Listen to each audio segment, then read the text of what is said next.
हाँ, so hello everyone. I hope कि आप सब फर्स्ट क्लास होंगे। तो आज है भैया 8 दिसंबर, मंडे, और आज हम कर रहे हैं आज के डेली प्लानर को। क्या करते हैं हम डेली, तो इसको कर रहे हैं डिकॉड। ठीक है, तो ज़्यादा टाइम ना गवाते हुए आगे बढ़ते हैं और समझते हैं। ठीक है, तो भैया आज का डेली प्लानर है कुछ इस प्रकार है। ठीक है, तो 8 दिसंबर 2025 मंडे ये आज का डेली प्लानर है, जिसमें आपको मैक्स के वही Telegram channel Aditya Ranjan sir के आज आपको करना है क्लास में फाइल नंबर 17 और 18 ये दोनों वीडियो से, प्लस इसके साथ में इसके नोट्स बनाने हैं और प्लस करनी है प्रैक्टिस। ठीक है, और ये जो चैप्टर चल रहा है अपना परसेंटेज चल रहा है, इसकी 2-3 क्लास और ख़त्म हो जाएगी। फिर इसी के साथ में एक आपको प्रैक्टिस शीट भी प्रोवाइड होगी, जिसमें बहुत ही लेटेस्ट क्वेश्चंस आपको हम देंगे। ठीक है, अगली बात आती है आपकी जनरल स्टडीज़। ये हो गई मिक्स की बात। अब आते हैं हम जनरल स्टडीज़ पर। इसमें आपको लूसेंट में एंशिएंट हिस्ट्री करना है। एंशिएंट हिस्ट्री में छोटे छोटे टॉपिक से कुछ, जैसे इस्लाम धर्म हो गया, ईसाई धर्म, पारसी धर्म, उसके बाद आपको देखना मगध राज्य का उत्कर्ष और सिकंदर। तो लगभग एक पेज का लगभग समथिंग टॉपिक है, तो इसमें आपको ये पढ़ना है प्लस इसके नोट्स बनाने। ठीक है, अगली बात करते हैं रीजनिंग में। रीजनिंग में आपको देखना है मिरर इमेज और वाटर इमेज। ठीक है, इससे कुछ क्वेश्चन से अगर वीडियो करनी है तो आप यूट्यूब पर जाकर इसकी वीडियोस देख सकते हो ना। अगली बात आती है इंग्लिश की। इंग्लिश में आपको टेलीग्राम चैनल पर देखना है वही निमिषा मैम का नरेशन है ना, डायरेक्ट इनडायरेक्ट स्पीच, जिसमें आज पार्ट सेकंड यानी कि इसकी नरेशन की दूसरी वीडियो देखनी है, जिसमें इंडेक्स नंबर है 19 और साथ में नरेशन की आपको पीडीएफ देखने को मिल जाएगी, इंडेक्स नंबर 20 और एक 21। ये दोनों पीडीएफ है ना, और इसमें इनके प्रैक्टिस क्वेश्चंस भी आपको देखने को मिल जाएंगे। तो ये इंग्लिश का आपको यहाँ से ख़त्म करना है। अगली बात करते हैं जनरल स्टडीज़ की है ना। जनरल स्टडीज़ में आज देखना है आपको लूसेंट में ज्योग्राफी। ठीक है, वर्ल्ड ज्योग्राफी की बात करते हैं तो 5वें नंबर पाएगा स्थल मंडल। स्थल मंडल में भी आपको 2 टॉपिक देखने। कौन सा? एक हो गया आपका चट्टान और दूसरा हो गया आपका ज्वालामुखी। चट्टान और ज्वालामुखी ये 2 टॉपिक देखने आपको इसके अंदर। ठीक है, अगली बात करते हैं इंडियन ज्योग्राफी, जिसमें आपको देखना है 7वें नंबर पर जलवायु। इसमें देखना है आपको अभिसरण क्षेत्र से कोपेन की योजना तक। ये कोपेन की योजना थोड़ा सा डिफ़िकल्ट अगर लगे तो आप शॉर्ट वीडियो यूट्यूब पे जाकर देख सकते हो। वहीं बात करते हैं स्टडी जीके में 6 नंबर पे आ जाए है आपका इम्पोर्टेंट डेट्स यानी कि महत्वपूर्ण दिवस। इसके साथ में आपको पिक्स या फिर इमेज आपको मिल जाएंगे टेलीग्राम चैनल पर, तो आप वहाँ से पढ़ लीजिएगा।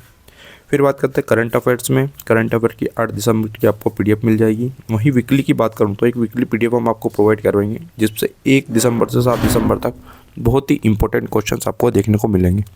वहीं फैक्टोग्राम की बात करते हैं तो प्राइम मिनिस्टर हम समझ रहे हैं आगे नेक्स्ट पेज पर। ठीक है, तो ये था आज का पूरा डेली प्लानर। और मैं एक बात कहना चाहता हूँ कि जो जनरल स्टडीज़ में हम कर रहे हैं हिस्ट्री और ज्योग्राफी, क्या आपको पॉलिटिक के भी बारे में अगर टॉपिक्स डेली प्रोवाइड करवा दूं तो क्या आप इसमें रेडी हैं? अगर रेडी है तो इस वीडियो के कमेंट सेक्शन में आप प्लीज़ पॉलिटी लिखकर मुझे भेज दीजिएगा। ठीक है, तो मैं ये कल से पॉलिटी के भी टॉपिक्स वगैरह स्टार्ट हम कर देंगे। ठीक है, आगे बढ़ते हैं। अब देख रहे हैं हम फैक्टोग्राम है ना। फैक्टोग्राम क्या है? तो भैया फैक्टोग्राम आज मैं भारत के प्रधानमंत्री के बारे में पूरा जिक्र करेंगे। ठीक है, भारत के वर्तमान में प्रधानमंत्री कौन है ये तो आप सबको पता ही होगा। ठीक है, तो प्रधानमंत्री क्या है? तो प्रधानमंत्री संसदीय शासन प्रणाली का सूर्य है ना। जैसे हमारा सोलर सिस्टम होता है, यानी कि ब्रह्मांड के अंदर जो सोलर सिस्टम सौर मंडल पाया जाता है, उसके केंद्र में क्या होता है? सूर्य, और उसके आसपास क्या घूम रहे रहते हैं? कुछ ग्रह घूम रहे होते हैं। सेम वैसे ही जो प्रधानमंत्री होता है ये हमारे पूरी संसदीय शासन प्रणाली उसका सूर्य होता है ना, जिसमें चारों ओर शासन तंत्र घूमता है। इसके आसपास के सब घूम रहे शासन तंत्र, जिसमें से गृह मंत्री आ गया, रक्षा मंत्री आ गया। इसके जो बीच में होता है वो प्रधान होता है ना, तो वो मंत्री परिषद का प्रधान होता है, इसलिए उनको क्या कहा जाता है? प्रधानमंत्री, या फिर इंग्लिश में बोलते हैं प्राइम मिनिस्टर्स। ठीक है, नियुक्ति करते हैं तो नियुक्ति संविधान के अनुच्छेद 75(1) है ना, बहुत ही इंपॉर्टेंट क्वेश्चन है। ठीक है, याद रखना कब होती है इनकी नियुक्ति। तो किस संविधान के किस अनुच्छेद के तहत? तो 75 का क या फिर 1 के अनुसार प्रधानमंत्री की नियुक्ति कौन करता है? तो राष्ट्रपति करता है। ठीक है, और अगर बात करते हैं कि प्रधानमंत्री जब अपने पद से इस्तीफा देता है तो इस्तीफा भी ये राष्ट्रपति को देगा। ठीक है, तो ये दोनों बात याद रखना है। दूसरी बात आती है राष्ट्रपति लोकसभा में बहुमत दल के नेता को प्रधानमंत्री नियुक्त करता है। जो लोकसभा में बहुमत दल का जो नेता होता है उसकी जो नियुक्ति कौन करता है, तो वो करता है प्रधानमंत्री। और प्रधानमंत्री की नियुक्ति कौन करेंगे, तो आपके राष्ट्रपति जी। कार्य एवं शक्तियाँ इनकी देख लेते हैं, किसकी, प्रधानमंत्री की। तो ये करता है मंत्रिपरिषद का गठन। कैसे, वह मंत्रियों की सूची तय करता है और राष्ट्रपति को उनकी नियुक्ति की सिफारिश करता है। ठीक है, ये बात है। अगली बात आती है विभागों का बंटवारा। वह मंत्रियों को उनके विभाग यानी कि अलग अलग पोर्टफोलियो, जैसे कि मैं मान करता हूँ होम मिनिस्टर हो गया है, डिफेंस मिनिस्ट्री हो गई है, एजुकेशन मिनिस्ट्री, ये जितने भी प्रकार की अलग अलग मिनिस्ट्री, जितने भी पोर्टफोलियोज है उनको आवंटित करता है और उनमें फेरबदल यानी कि इसमें किस मिनिस्टर को रखना है, किस मिनिस्टर को ये देना है, किस मिनिस्टर को, तो ये सारे काम कौन कर रहा है, आपके प्रधानमंत्री जी। ठीक है। बैठकों की अध्यक्षता, तो वह मंत्रिमंडल की बैठकों की अध्यक्षता करता है और सभी निर्णयों को प्रभावित करता है।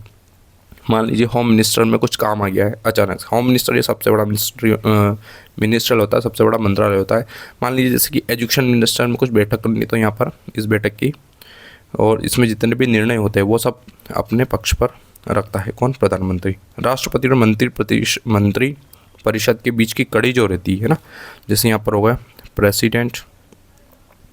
प्रेसिडेंट सर, और ये हो गया आपका पूरा मिनिस्टर्स, ग्रुप ऑफ मिनिस्टर ना, मिनिस्टर जितने भी हैं, तो इनके बीच का जो जोड़ने का काम करता है आपको वो पीएम साहब करते हैं। ठीक है, पीएम साहब मिनिस्टर से सारी जानकारी लेंगे और यही आपको राष्ट्रपति तक पहुंचाएंगे। तो ये इनके बीच की कड़ी रहती है और सरकार के सभी निर्णयों की सूचना राष्ट्रपति को देता है।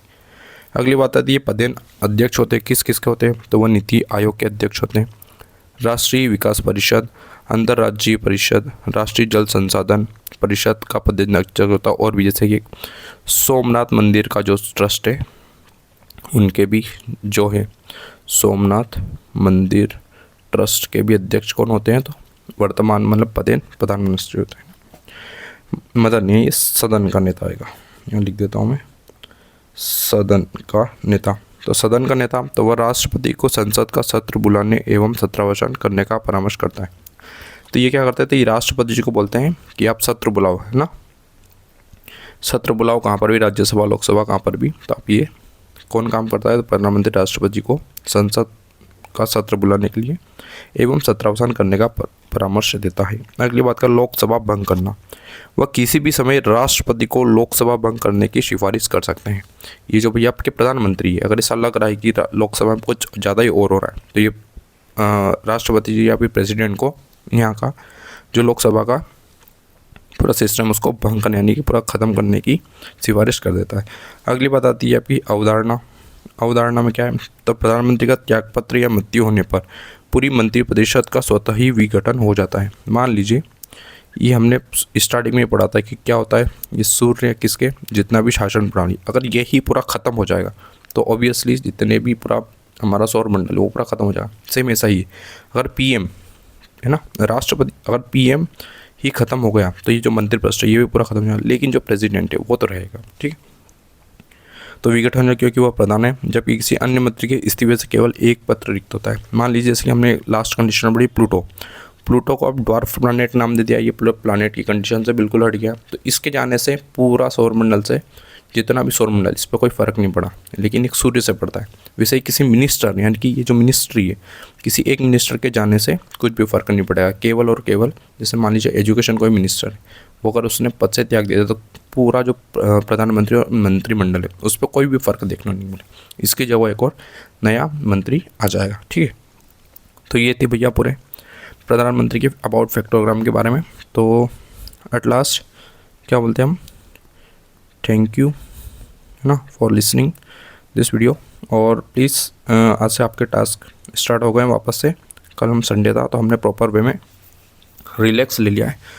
और दिल्ली पुलिस की एग्ज़ाम आ गई है, दिल्ली पुलिस है ना, दिल्ली पुलिस में आपको सबसे ज़्यादा एक तो करंट अफेयर्स पे ध्यान देना है, वहीं दूसरा जीके जीएस पर। ठीक है, तो प्लीज़ इस पे ध्यान दो। हम बहुत ही जल्द एक दिल्ली पुलिस की इन दोनों टॉपिक्स पे कुछ वीडियोस लाएंगे, कुछ बहुत ही इंपॉर्टेंट टॉपिक्स है वो हम इसमें बहुत ही जल्द समझाएंगे।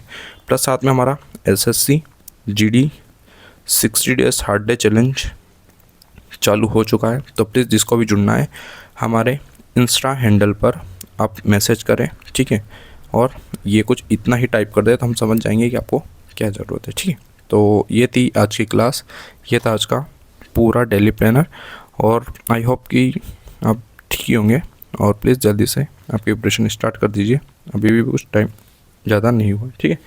तो आज के लिए इतना ही, मिलते हैं अगली क्लास में नेक्स्ट, यानी कल 9 दिसंबर। जब तक के लिए जय हिंद, जय भारत।